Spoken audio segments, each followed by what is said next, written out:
Was اور نصیحتیں، لفظ لفظ حکمتیں، ابر علم و آگہی سے برستی بارشیں، شرع کے امور سے، دین کے شعور سے، قلب و ذہن جگمگاتے ہیں سچ کے نور سے۔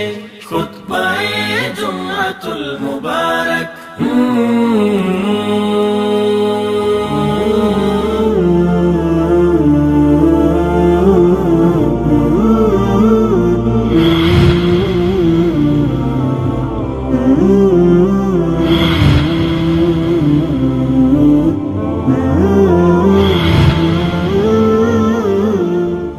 السلام علیکم ورحمۃ اللہ وبرکاتہ۔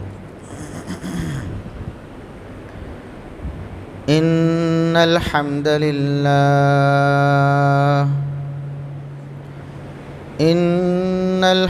للہ نحمده ونستعینه ونستغفره ونعوذ باللہ من شرور انفسنا ومن سیئات اعمالنا، من يهده الله فلا مضل له ومن يضلل فلا هادي له، اشهد ان لا اله الا الله وحده لا شريك له، واشهد ان محمدا عبده ورسوله۔ اللهم صل على محمد وعلى آل محمد كما صليت على إبراهيم وعلى آل إبراهيم إنك حميد مجيد۔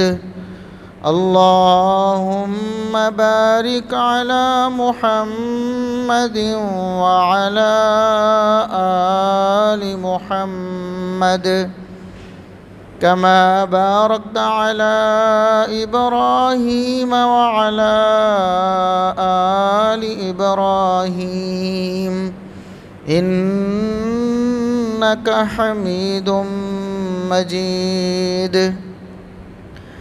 أما بعد، فيا أيها الناس، ألا إن خير الحديث كتاب الله، وخير الهدي هدي محمد صلى الله عليه وسلم، وشر الأمور محدثاتها، وكل محدثة بدعة، وكل بدعة ضلالة۔ أعوذ بالله السميع العليم من الشيطان الرجيم، من همزه ونفخه ونفثه، بسم الله الرحمن الرحيم۔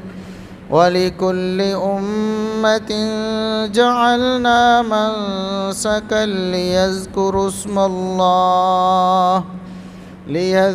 اسْمَ اللَّهِ عَلَى مَا رَزَقَهُم مِّن بَهِيمَةِ الْأَنْعَامِ فَكُلُوا مِنْهَا فَإِلَٰهُكُمْ إِلَٰهٌ وَاحِدٌ فَلَهُ أَسْلِمُوا وبشر المخبتين الذين إذا ذكر الله وجلت قلوبهم، والصابرين على ما أصابهم، والمقيم الصلاة ومما رزقناهم ينفقون۔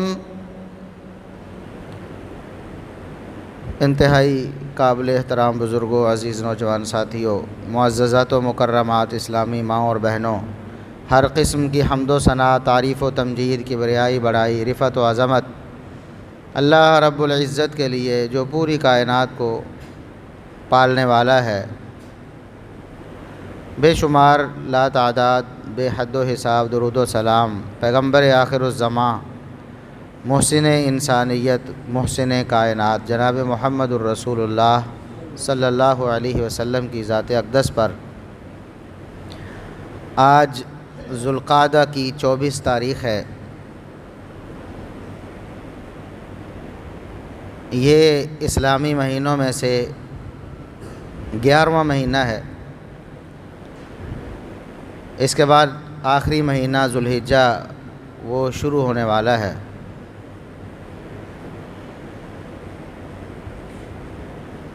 اگر اسلامی مہینہ ذوالقعدہ کا جو جاری ہے یہ 29 دنوں کا ہوتا ہے، تو پھر اگلا خطبہ جمعۃ المبارک 2 ذوالحجہ کی تاریخ میں ہوگا، اور اگر 30 دن پورے ہوتے ہیں تو پھر 1 ذوالحجہ اگلے خطبہ جمعۃ المبارک کو ہوگی، یعنی اگلے جمعے سے پہلے ذوالحجہ کا مہینہ شروع ہو چکا ہوگا۔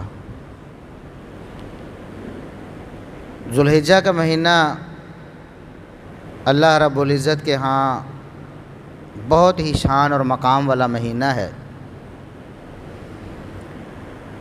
بلکہ علی الاطلاق مطلق طور پر اگر سارے مہینوں میں سے سب سے زیادہ فضیلت والا کوئی مہینہ ہے، اسلامی مہینوں کی بات ہو رہی ہے، 12 اسلامی مہینے ہیں، ان سارے 12 مہینوں میں سے سب سے زیادہ شرف والا، سب سے زیادہ عزت و احترام والا، سب سے زیادہ فضیلت والا اگر کوئی مہینہ ہے تو وہ ذوالحجہ کا مہینہ، خصوصاً ذوالحجہ کے پہلے 10 دن، عشرہ ذوالحجہ جنہیں کہتے ہیں، یہ پہلے 10 دن جو ہیں یہ سال کے سارے دنوں میں سے علی الاطلاق سب سے بہترین اور سب سے فضیلت والے دن، یعنی مہینوں میں سے بھی مطلق طور پر اگر دیکھا جائے شریعت کی روشنی میں تو سب سے افضل مہینہ ذوالحجہ کا مہینہ ہے، اور دنوں میں سے بھی اگر سارے دنوں میں سے سب سے زیادہ فضیلت والے دن دیکھے جائیں تو وہ بھی ذوالحجہ کے پہلے 10 دن، یعنی کئی فضیلتیں اللہ رب العزت نے اس مہینے کو عطا فرمائی ہیں۔ اور اسی مہینے میں 10 تاریخ کو ہم قربانی کا عمل بجا لاتے ہیں۔ ابراہیم علیہ السلام ان کی سنت کو زندہ کرتے ہوئے، ان کے طریقے پر چلتے ہوئے، اور پھر رسول اللہ صلی اللہ علیہ وسلم کے طریقے پر اور آپ کی سیرت طیبہ پر عمل کرتے ہوئے اور آپ کے احکامات کو بجا لاتے ہوئے ہم قربانی کا عمل سر انجام دیتے ہیں۔ یہ قربانی کا جو عمل ہے یہ اللہ رب العزت نے پہلی ساری امتوں میں رکھا تھا۔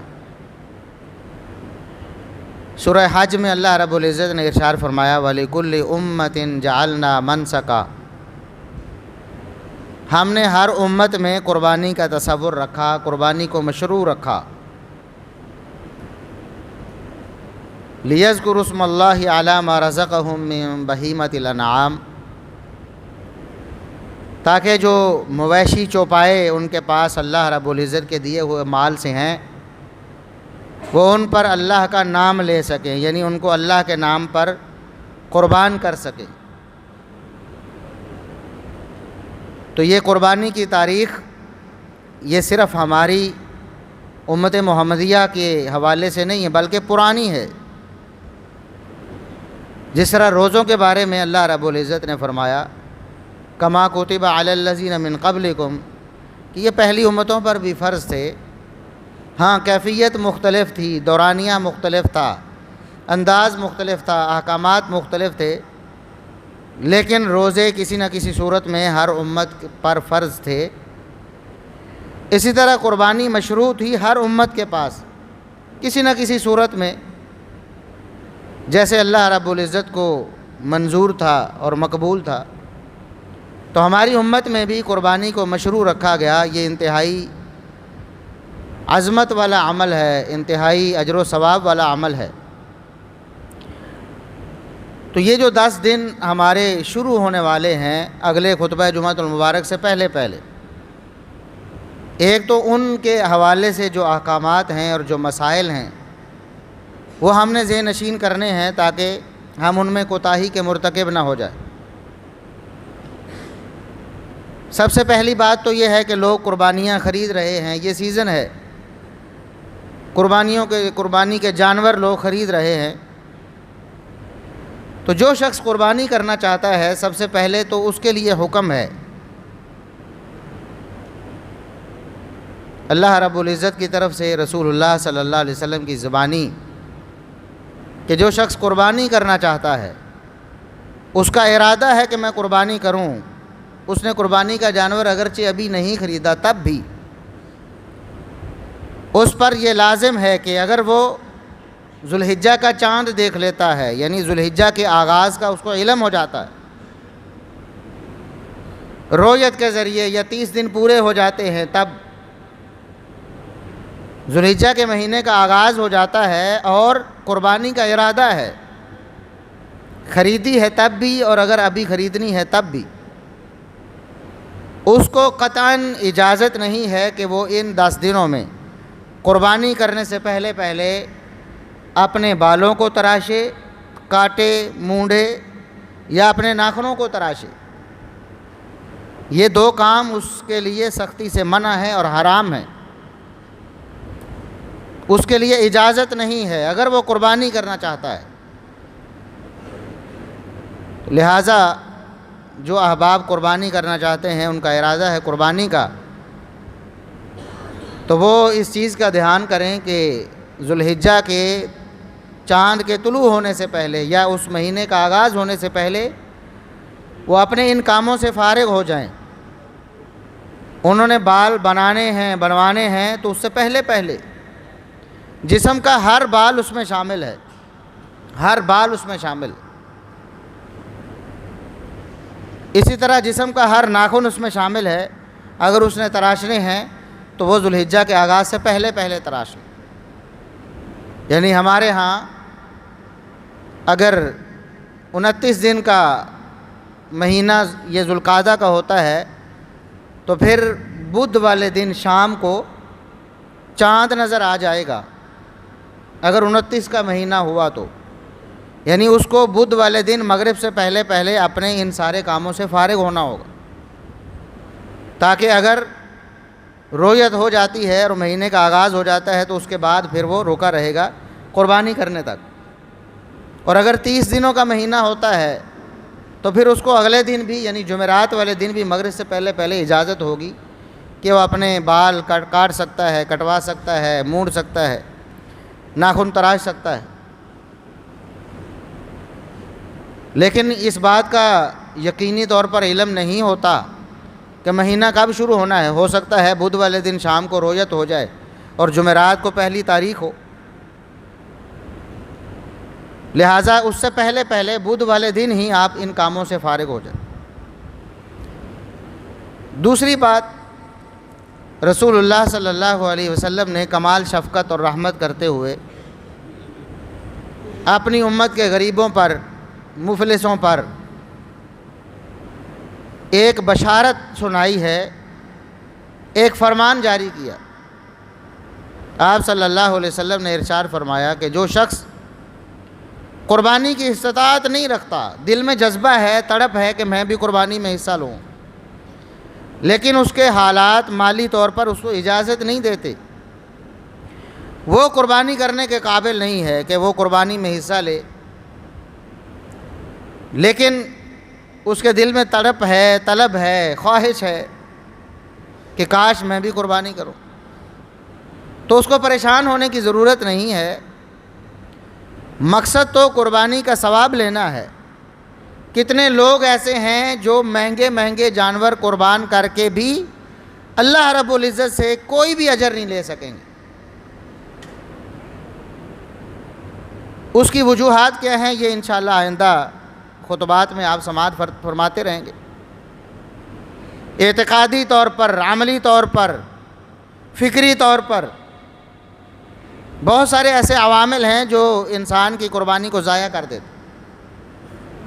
تو کتنے لوگ ایسے ہوں گے جو بہت مال خرچ کر کے بھی ثواب سے محروم رہے، لیکن ایک شخص جو قربانی کی تڑپ رکھتا ہے، جذبہ رکھتا ہے، لیکن حالات کی وجہ سے مالی طور پر اس قابل نہیں ہے کہ قربانی کرے، تو رسول اللہ صلی اللہ علیہ وسلم نے فرمایا کہ وہ بھی باقی قربانی کرنے والوں کی طرح عید والے دن عید نماز ادا کرے، اور عید نماز ادا کرنے کے بعد اپنی حجامت بنوا لے، بال کٹوا لے، ناخن تراش لے، تو اللہ رب العزت اس کو بھی پوری قربانی کا اجر عطا فرمائے۔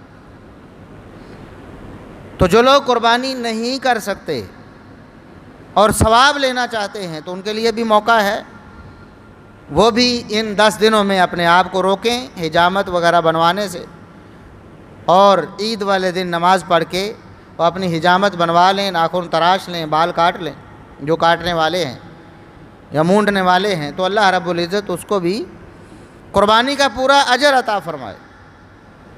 تو یہ ایک بہت بڑا موقع ہے ان لوگوں کے جنہوں نے قربانی کرنی ہے، انہوں نے تو کرنی ہے، ان کے لیے بھی پابندی ہے۔ جو قربانی نہیں کر سکتے اور ثواب لینا چاہتے ہیں، اس حوالے سے اپنے آپ کو کم تر محسوس نہ کریں کہ ہم قربانی نہیں کر پا رہے، اللہ رب العزت ان کو بھی پوری قربانی کا اجر عطا فرمائے۔ اس کے بعد قربانی کے جانور کو خریدنے کا موسم ہے، تو قربانی کے جانور کے حوالے سے جو احکامات ہیں شریعت نے دیے ہیں وہ بھی مد نظر رکھنا لازم ہے کہ ایسا جانور جو شریعت نے منع کر دیا ہے کہ یہ قربانی میں نہیں لگے گا، تو ایسا جانور خرید کر اپنے پیسوں کو ضائع نہ کرے۔ جانور ذبح تو ہو جائے گا، حلال بھی ہوگا، اللہ کا نام لے کر آپ اسے ذبح کر رہے ہوں گے، گوشت بھی آپ کو مزے کا لگے گا، لیکن قربانی کا ثواب نہیں ملے گا، اس ثواب سے آپ محروم ہو جائیں گے، کیونکہ آپ نے شریعت کے بتائے ہوئے قوانین کو مد نظر نہیں رکھا اور ملحوظ خاطر نہیں رکھا۔ سب سے پہلی بات قربانی کے جانور کے حوالے سے جو صحیح مسلم کی حدیث ہے کہ رسول اللہ صلی اللہ علیہ وسلم نے فرمایا لا تذبحوا الا مسنۃ، قربانی میں صرف اور صرف 2 دانت والا جانور ذبح کرے، دوندہ جانور ذبح کرے، دوندے کے علاوہ قربانی میں کوئی جانور ذبح نہ کرے۔ یہ رسول اللہ صلی اللہ علیہ وسلم کا 2 ٹوک حکم ہے، فرمان ہے کہ قربانی کرنی ہے تو صرف دوندے جانور کی، دوندے کے علاوہ کوئی جانور قربانی میں قربان نہ کرو۔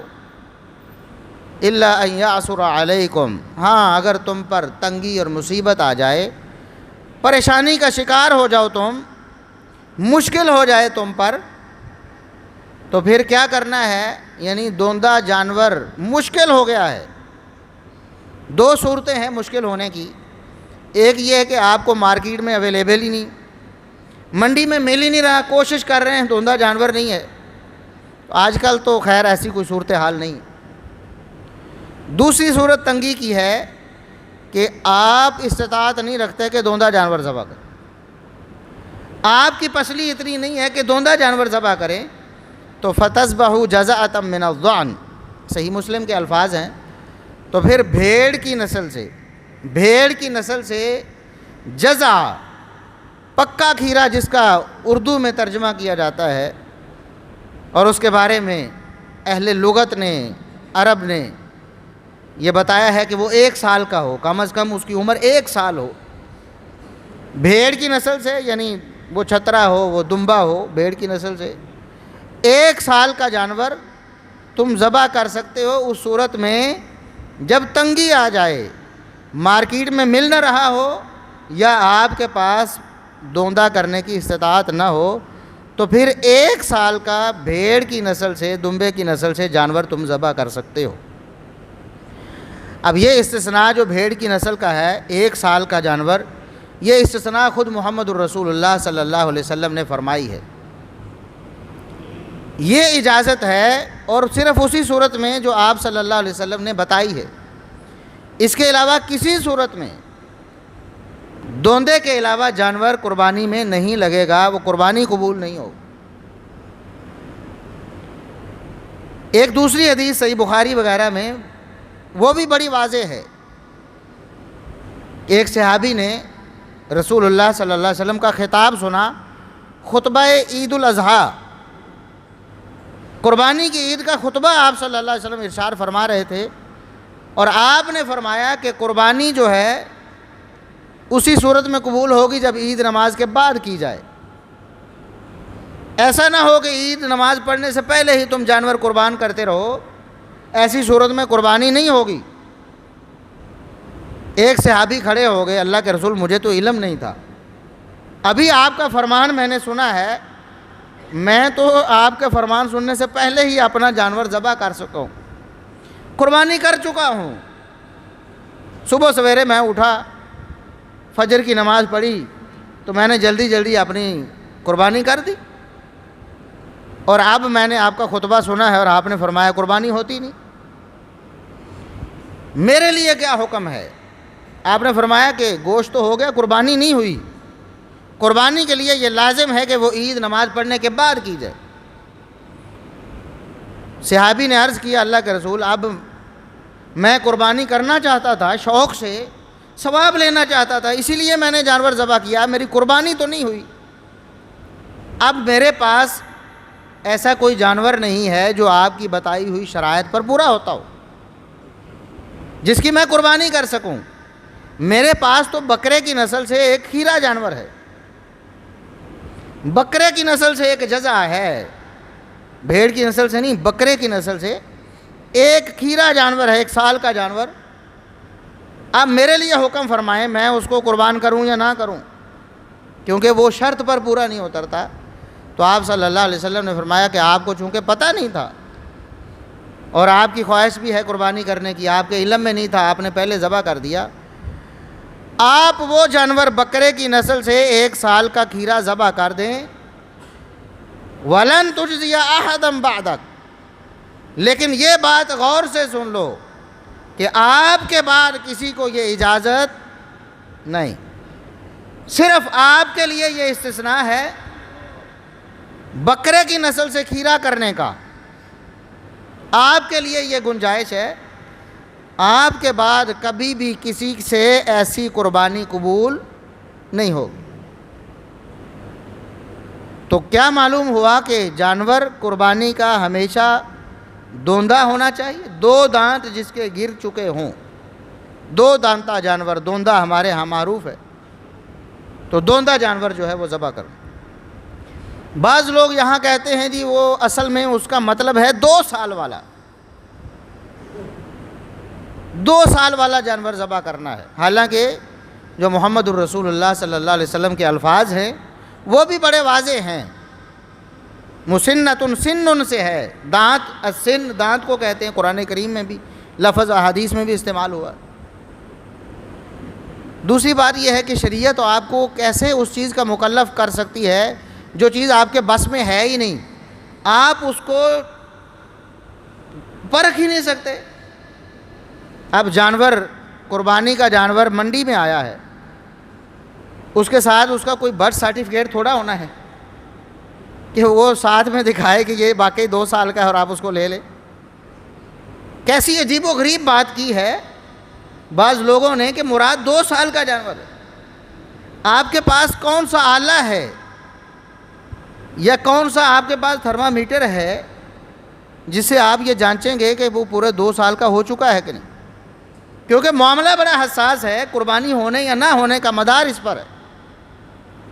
تو سیدھی سی بات ہے، جیسے کہ رسول اللہ صلی اللہ علیہ وسلم کے فرمان کے الفاظ بھی ہیں کہ 2 دانت والا جانور دوندہ ہے، اور وہ صاف نظر آتا ہے، وہ ہر شخص کو دکھتا ہے، پتہ چلتا ہے کہ یہ دوندہ ہے یا نہیں ہے۔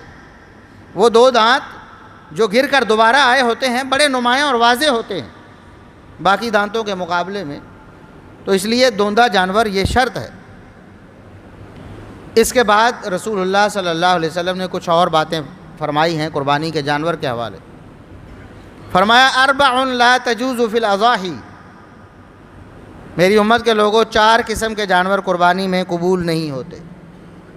یعنی ان کی قربانی قبول نہیں ہوتی، قربانی کا ثواب نہیں ملے گا ان کو ذبح کرنے سے عید والے دن یا عید کے دنوں میں۔ وہ 4 جانور کون سے ہیں؟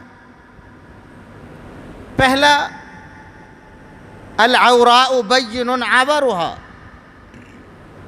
ایسا بھینگا یا کانا جانور جس کا بھینگا پن اور کانا پن واضح ہو، دور سے نظر آتا ہو کہ اس کی آنکھوں میں بہت پرابلم ہے، نظر آ رہی اس کی آنکھیں درست نہیں ہیں، ایسا جانور قربانی میں قبول نہیں ہوتا۔ اس کو خرید کر اپنے پیسے ضائع نہ کریں، قربانی کا ثواب نہیں ملے گا آپ کو اگر ایسا جانور آپ نے خرید لیا۔ دوسری چیز والعرجاء بین ضلعها، ایسا لنگڑا جانور جس کا لنگڑا پن واضح ہو، دور سے جانور چل رہا ہے تو پتہ چل رہا ہے کہ لنگڑا کر چل رہا ہے، تو ایسے جانور کی قربانی قبول نہیں ہوتی۔ تیسرا والمریضۃ بین مرضها، ایسا بیمار جانور جس کی بیماری دور سے نظر آ رہی ہو، جانور کو دیکھ کر پتہ چلتا ہو کہ جانور صحت مند نہیں ہے، بیمار ہے، تو ایسا جانور بھی قربانی کے لیے نہیں خریدنا۔ اور چوتھا والکبیر التی لا تنکی، ایسا بوڑھا جانور جس کی ہڈیاں ان میں سے مکھی ختم ہو گئی ہو، دیکھنے سے پتہ چل جاتا ہے ہڈیوں کی مٹھ بنا ہوا ہے جانور، تو اس کو قربانی کے لیے نہ خریدیں اور قربانی میں اس کو ذبح نہ کریں، کیونکہ وہ قربانی میں قبول نہیں ہوگا، اس کی قربانی اللہ کے ہاں قابل قبول نہیں ہوگی۔ تو یہ 4 قسم کے جانور بھی دوندا ہونے کے ساتھ ساتھ یہ 4 شرائط بھی دیکھنی ہے کہ کہیں ان 4 نقائص میں سے کوئی نقص اس جانور میں نہیں۔ اس کے بعد رسول اللہ صلی اللہ علیہ وسلم نے جانور کے کان اور سینگ بھی غور سے دیکھنے کا حکم فرمایا کہ جب جانور کو خریدو قربانی کے لیے تو اچھی طرح دیکھو کہ کہیں اس کے کانوں میں کوئی نقص تو نہیں ہے، کہیں اس کے سینگوں میں کوئی نقص تو نہیں ہے۔ اور احادیث کے مختلف الفاظ ہیں جن سے یہ معلوم ہوتا ہے کہ ایسا جانور جس کا سینگ آدھا یا آدھے سے زیادہ ٹوٹا ہوا ہو وہ قربانی میں نہیں لگتا، یعنی منع کیا گیا ہے کہ ایسے جانور کو قربانی نہ کریں۔ اور ایسا جانور جس کا کان آدھا یا آدھے سے زیادہ کٹا ہوا ہو اس جانور کو قربان کرنے سے منع کیا گیا۔ لیکن علماء یہ بات بتاتے ہیں کہ یہ 2 قسم کے جو جانور ہیں منع تو کیا گیا ہے، یعنی بہتر ہے کہ آپ رک جائیں، ایسا جانور قربان نہ کریں، لیکن اگر ایسا جانور قربان ہو جائے تو اللہ اس کی قربانی کو قبول کر لے گا، کیونکہ دوسری حدیث میں جو الفاظ ہیں کہ 4 لا تجوز فی الاضاحی، کہ 4 قسم کے جانور ایسے ہیں جن کی قربانی سرے سے قبول ہی نہیں ہوتی، ان 4 میں ان کو شامل نہیں کیا گیا۔ بہتر یہ ہے کہ آپ ایسے جانور کو بھی اوائڈ کریں، قربانی نہ کریں، لیکن اگر کوئی قربان کر لے گا تو اللہ کے ہاں انشاءاللہ اس کو ثواب مل جائے۔ اب اس کے علاوہ جتنی بھی قربانی کے حوالے سے باتیں ہیں انشاءاللہ وہ ڈسکس ہوتی رہیں گی، قربانی کے گوشت کے بارے میں، قربانی کی کھال کے بارے میں، اور دیگر جو احکامات ہیں طریقے کے بارے میں۔ تو اتنی باتیں آپ یاد رکھیں کہ قربانی کے جانور کو آپ خرید رہے ہیں تو جو شرطیں شریعت نے بتائی ہیں قربانی کے جانور کو خریدنے کے حوالے سے وہ آپ کے مد نظر ہونی چاہیے۔ اب قربانی کا جانور تو ہم نے خرید لیا ہے، قربانی کا جانور تو ہم نے پیسے دے کے خریدا ہے اور اس کے گلے پہ ہم نے چھری پھیر دی ہے اور اس کو اللہ کی راہ میں قربان کر دیا ہے، لیکن شریعت ہم سے کیا چاہتی ہے؟ قربانی کے جانور کو ذبح کروانا، جانوروں کا خون بہانا اور ان کا گوشت کھانا اور کھلانا، کیا شریعت کا یہی مقصود ہے؟ تو اللہ رب العزت جو آیت میں نے تلاوت کی ہے سورہ حج کی آیت نمبر 34 اور 35، اللہ رب العزت نے فرمایا کہ ہم نے قربانی ہر امت میں رکھی ہے۔ مقصد کیا ہے؟ لِيَذْكُرُوا اسْمَ اللَّهِ عَلَىٰ مَا رَزَقَهُم مِّن بَهِيمَةِ الْأَنْعَامِ، کہ وہ اللہ کے نام پہ اپنے مواشی چوپائے جو ہیں جن کی قربانی ہوتی ہے ان کو وہ ذبح کریں، قربان کریں۔ فَإِلَٰهُكُمْ إِلَٰهٌ وَاحِدٌ فَلَهُ أَسْلِمُوا، مقصد کیا ہے جانوروں کو قربان کرنے کا؟ مقصد توحید ہے، توحید سمجھانا ہے۔ قربانی کا ذکر کر کے اللہ نے فرمایا فَإِلَٰهُكُمْ إِلَٰهٌ وَاحِدٌ، تمہارا معبود ایک ہی معبود ہے، تمہارا الہ اور مشکل کشا ایک ہی ہے، تمہارا کارساز ایک ہی ہے۔ فَلَهُ أَسْلِمُوا، ہر قسم کی اطاعت، فرما برداری، ہر قسم کی عبادت اسی کے لیے بجا لانا. جیسا کہ دوسرے مقام پر فرمایا قل ان صلاتی و نسکی و محیای و مماتی للہ رب العالمین. اے نبی آپ اعلان کر دیں میری نماز ہو، میری قربانی ہو، میرا جینا ہو، میرا مرنا ہو، سب کچھ اللہ رب العزت کے لیے. فَلَهُ أَسْلِمُوا، تو قربانی کا فلسفہ کیا ہے؟ اللہ کی توحید کو پہچانو اور ہر قسم کی عبادت اور نظر و نیاز صرف اللہ رب العزت کا حق ہے. یہ قربانی کیا ہے؟ یہ نظر و نیاز ہے نا، اللہ کے نام کی نظر و نیاز ہے. اللہ کے نام پہ آپ جانور کو ذبح کرتے ہیں اور پھر خود بھی کھاتے ہیں اور دوسروں کو بھی کھلاتے ہیں. یہ صرف اللہ کا حق ہے. مالی عبادت بھی اللہ کا حق ہے، جسمانی عبادت بھی اللہ کا حق ہے. جس طرح رکوع و سجود اللہ کا حق ہے، اللہ کے علاوہ کسی کو رکوع سجدہ نہیں ہو سکتا، شرک ہے، حرام ہے. اسی طرح مالی عبادت بھی اللہ کا حق ہے. صدقہ و خیرات اللہ کے نام پہ کرنا ہے، اللہ کے لیے کرنا ہے. قربانی اللہ کے نام پہ، جانوروں کو قربان اللہ کے لیے کرنا ہے. کسی پیر، فقیر، ولی یا نبی کے نام پہ قربانی کرنا یا جانوروں کو ذبح کرنا جائز نہیں ہے. یہ قربانی کا فلسفہ ہے جو شریعت نے بتایا. فَلَهُ أَسْلِمُوا وَبَشِّرِ الْمُخْبِتِينَ. اللہ رب العزت نے فرمایا پھر خوشخبری تو ان لوگوں کے لیے ہے جن کی نشانیاں اللہ رب العزت نے آگے بیان کی ہیں. الَّذِينَ إِذَا ذُكِرَ اللَّهُ وَجِلَتْ قُلُوبُهُمْ. جب اللہ کا ذکر کیا جاتا ہے تو ان کے دل ڈر جاتے ہیں. قربانی کرنے والے اور قربانی کا ارادہ کرنے والے اللہ رب العزت کے ان فرامین کو بھی مد نظر رکھیں کہ کن لوگوں کی قربانی اللہ رب العزت کے ہاں قابل قبول ہوتی ہے. اور اس حوالے سے خوش نصیب لوگ کون ہیں؟ جب اللہ کا ذکر کیا جاتا ہے تو ان کے دل ڈر جاتے ہیں.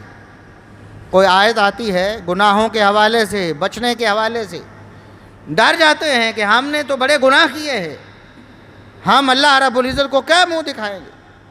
اللہ کے سامنے گڑگڑاتے ہیں، معافیہ مانگتے ہیں، پریشان ہوتے ہیں، ڈر جاتے ہیں ان کے دل. لیکن آج مسلمان سب کچھ کرتا جاتا، سارے گناہ کرتا ہے. شرعاً اور اخلاقاً جتنی بری چیزیں ہیں مسلمانوں نے اپنائی ہوئی ہیں، وہ عادات ہوں، وہ اقوال ہوں، وہ افعال ہوں، ان کو اللہ رب العزت کے ذکر سے ڈر نہیں آتا. یعنی اللہ کی آیات سن کر ان کو ڈر نہیں آتا، پھر وہ کس چیز کی قربانی کریں؟ وَبَشِّرِ الْمُخْبِتِينَ. خوشخبری ان لوگوں کے لیے ہے جب اللہ کی آیات ان کے سامنے آتی ہیں تو وہ ڈر جاتے، کانپنے لگتے ہیں. اور اسی طرح وَالصَّابِرِينَ عَلَىٰ مَا أَصَابَهُمْ. دنیا میں مشکلات آتی ہیں، مصیبتیں آتی ہیں، پریشانیاں آتی ہیں، وہ صبر کا دامن ہاتھ سے نہیں چھوڑ، اپنے آپ کو روک لیتے ہیں ایسے ہر قول اور فعل سے جو اللہ کی نافرمانی کی طرف جاتا ہو. دنیا میں بڑے غم ہیں، بڑی مصیبتیں، پریشانیاں آتی ہیں لوگوں پر، مال چلا جاتا ہے، جانیں چلی جاتی ہیں، غلہ اناج ضائع ہو جاتا ہے، کاروبار ٹھپ ہو جاتے ہیں، چوری ڈاکہ ہو جاتا ہے. وَلَنَبْلُوَنَّكُمْ بِشَيْءٍ مِّنَ الْخَوْفِ وَالْجُوعِ. اللہ نے فرمایا ہم تم کو آزمائیں گے، اس دنیا میں تمہیں پرکھیں گے، تمہیں آزمائیں گے کمی دے کر، مال کی کمی، جان کی کمی. کوئی عزیز دنیا سے چلا گیا ہے، کوئی پیارا رخصت ہو گیا ہے، ناگہانی موت سے دوچار ہو گیا ہے، کسی حادثے میں دنیا سے چلا گیا ہے. اس سے لگاؤ، اس سے محبت آپ کو مجبور کرتی ہے کہ آپ ایسی باتیں کریں جو اللہ کو ناپسند ہیں، تو رک جائیں، اپنے آپ کو روک. گھاٹا پڑ گیا ہے، اللہ سے شکوہ نہ کریں، صبر کریں، ہر حال میں اللہ کا شکر کریں. نقصان ہو گیا ہے، جاب چلی گئی ہے، کاروبار ٹھپ ہو گیا ہے، کچھ بھی ہو گیا ہے، جب دکھ اور پریشانی آتی ہے تو اپنے آپ کو وہ اللہ کے احکامات پر روک لیتے ہیں. صبر کرنے والے. والمقیم الصلاۃ. نماز کو قائم کرنے والے ایسے لوگ ہیں جو اللہ رب العزت کو پسند ہیں، جن کو اللہ فرماتا ہے ان کو خوشخبری دیں. قربانی کرنے والا ہر شخص خوشخبری کا مستحق نہیں ہے. مستحق وہ لوگ ہیں جو ان شرائط پر پورا اترتے ہیں، جو ان نشانیوں کو اپنے اندر پورا کرتے ہیں. نمازوں کو قائم کرنے والے. اللہ رب العزت نے محمد الرسول اللہ صلی اللہ علیہ وسلم کو حکم فرمایا قرآن کریم میں فصلی لربک وانحر، قربانی کا ذکر ہوا تو نماز پہلے ہے، فصلی لربک وانحر، اپنے رب کے لیے نماز پڑھیں اور قربانی کریں۔ اور ادھر بھی محمد الرسول اللہ صلی اللہ علیہ وسلم نے کیا فرمایا کہ عید نماز پڑھنے سے پہلے قربانی نہیں ہو، عید نماز پڑھنی پڑے گی، اس کے بعد قربانی، نماز پہلے ہے قربانی بعد میں ہے۔ یہاں کئی لوگ ایسے ہیں، ایسی بدقسمتی ان کے نصیب میں کہ عید نماز بھی نہیں پڑھتے، عید کی نماز کو بھی ضائع کر دیتے ہیں اور وہ خوش ہیں کہ ہم قربانی کر رہے ہیں۔ والمقیم الصلاۃ، نمازوں کو قائم کرنے والے ایسے لوگ خوش نصیب ہیں، اللہ رب العزت کے پیارے ہیں۔ وَمِمَّا رَزَقْنَاهُمْ يُنْفِقُونَ، اور ہم نے جو ان کو دیا ہے اس میں سے وہ ہماری راہ میں خرچ کر، اپنے مال کو غریبوں، یتیموں میں، مسجدوں میں، مدرسوں میں اللہ کی راہ میں لٹانے والے ایسے لوگ اللہ رب العزت کو مطلوب ہیں، اور ایسے لوگوں کو ہی اللہ رب العزت نے خوشخبری سنائی ہے۔ اللہ رب العزت ہمیں عمل کی توفیق عطا فرمائے، اور ہمیں اللہ رب العزت اور رسول اللہ صلی اللہ علیہ وسلم کے احکامات کے مطابق پوری زندگی عمل کرنے کی توفیق عطا فرمائے، اور انہی کے مطابق ان جو 10 دن بڑے عظیم الشان شروع ہونے والے ہیں ان کو گزارنے کی توفیق عطا فرمائے۔ آخری بات ان 10 دنوں کے بارے میں کہ رسول اللہ صلی اللہ علیہ وسلم نے فرمایا ما من ایام احب الی اللہ، کوئی بھی دن اللہ کے رب العزت کے ہاں اتنے زیادہ محبوب نہیں، اللہ کو کوئی دن بھی اتنے پیارے نہیں ہیں کہ ان دنوں میں کیا جانے والا کوئی بھی عمل اللہ رب العزت کو اتنا محبوب ہو جتنا ان 10 دنوں میں کیا جانے والا عمل۔ دن شروع ہونے والے ہیں، بڑے غنیمت والے دن ہیں، بڑا موقع ہے کہ کوئی چھوٹے سے چھوٹا عمل آپ کریں اللہ کو راضی کرنے کے لیے۔ شرط یہ ہے سنت کے مطابق ہو، اللہ کو راضی کرنے کے لیے، عقیدہ توحید ہو۔ چھوٹے سے چھوٹا عمل ہے، رسول اللہ صلی اللہ علیہ وسلم فرماتے ہیں باقی دنوں میں کیا جانے والا بڑے سے بڑا عمل اس کا مقابلہ نہیں کر سکتا۔ چھوٹے سے چھوٹا آپ روزہ رکھ لیتے ہیں ان 9 دنوں میں، 10واں دن تو عید کا ہے، 9 دنوں میں روزہ رکھتے ہیں، کچھ دن رکھ لیتے ہیں، سارے دن رکھ لیتے ہیں، اور 9 ذی الحجہ جو ہے اس کے روزے کی تو فضیلت یہ ہے کہ 1 سال پچھلا اور 1 سال اگلا اللہ رب العزت گناہوں کو معاف کر، 2 سالوں کے گناہ معاف ہوتے۔ تو ان 10 دنوں میں کوشش کریں کہ آپ زیادہ سے زیادہ اللہ کو راضی کرنے والے اعمال کریں۔ چھوٹی سی چھوٹی نیکی بھی اللہ کو راضی کرنے کے لیے کریں گے تو وہ عام دنوں میں کیے جانے والے بڑے سے بڑے عمل سے بھی زیادہ فضیلت والی ہو جائے گی۔ دلیل یہ ہے کہ صحابی نے عرض کیا اللہ کے رسول وَلَا الْجِهَادُ فِي سَبِيلِ اللَّهِ، آپ تو یہ فرما رہے ہیں کہ چھوٹا سا عمل ہم سبحان اللہ کہہ لیں، ہم کسی غریب یتیم مسکین کی مدد کر دیں تھوڑی سی، ہم 2 نفل پڑھ لیں، ہم قرآن کی تلاوت کر لیں، ہم کوئی اچھا بول کہہ دیں کسی کو، تو آپ فرما رہے ہیں کہ اس کا اجر اتنا زیادہ ہو جاتا، اللہ کو اتنا محبوب ہوتا ہے کہ عام دنوں میں بڑے سے بڑا عمل بھی اس کا مقابلہ نہیں کر سکتا۔ تو اللہ کے رسول یہ بتائیں کہ جہاد فی سبیل اللہ جو اسلام کی کوہان اور چوٹی ہے، کیا عام دنوں میں کیا جانے والا جہاد بھی ان دنوں میں کیے جانے والے چھوٹے سے چھوٹے عمل سے کم تر ہوگا اور مقابلہ نہیں کر سکے؟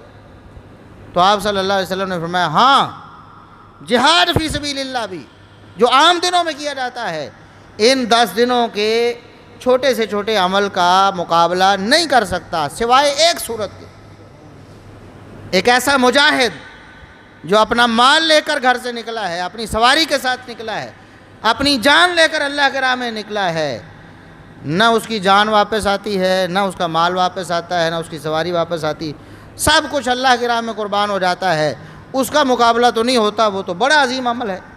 لیکن اس کے علاوہ عام جہاد فی سبیل اللہ بھی جو عام دنوں میں کیا جاتا ہے ان دنوں کے چھوٹے سے چھوٹے عمل کا مقابلہ نہیں کر سکتا۔ کتنے عظیم الشان دن ہیں اور کتنا بڑا موقع ہے ہمارے پاس، اللہ رب العزت ہمیں عمل کی توفیق عطا فرمائے۔ وآخر دعوانا الحمد للہ رب العالمین۔